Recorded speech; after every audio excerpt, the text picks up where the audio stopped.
Why is CGI getting worse? Well, here's the thing, it's really not. In actuality, you're constantly surrounded by great VFX shots. But that's the thing, you'd never notice, because that's the point. So why does it seem like it's getting worse? Avengers Endgame. With nearly 2,500 VFX shots, they're kinda hard to miss. The grand spectacle of these scenes and the crazy things that happen in them are pretty difficult to believe. With that comes the problem. If we already know it's not real, the effects have to be perfect to not pull us out of the story.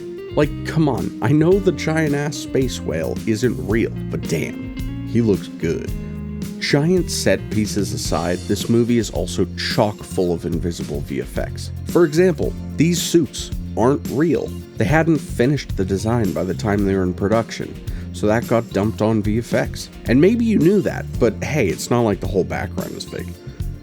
The VFX everyone complains about are the giant spectacle shots because they're impossible to hide. Meanwhile, hundreds of invisible effects quietly do their job and nobody ever notices, which is exactly what they're supposed to do.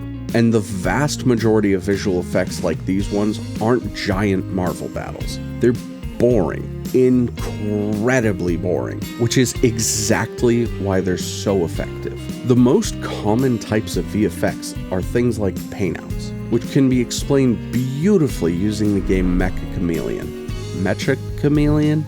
It's one of those, in which your task is to paint yourself out and hopefully nobody will notice. And therein lies the difference. In that game, the hunters are looking for you, and they can still get embarrassingly close to you without noticing.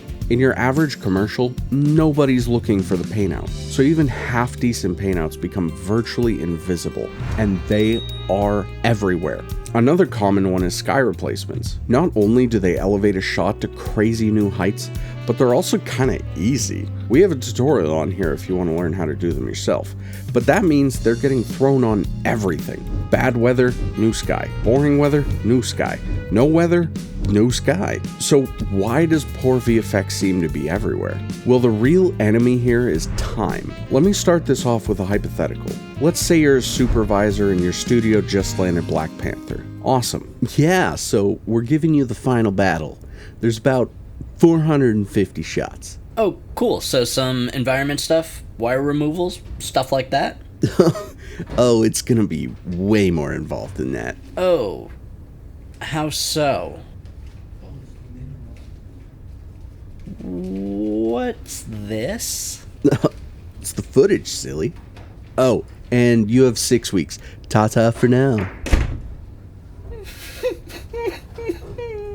Yes, they actually had 6 weeks. And the thing to know is that these artists don't just do the shot and move on. They get notes. They get notes on those notes. Executives have notes. Production has notes. The director has notes. Somebody's cousin probably has notes. And meanwhile, the deadline doesn't move.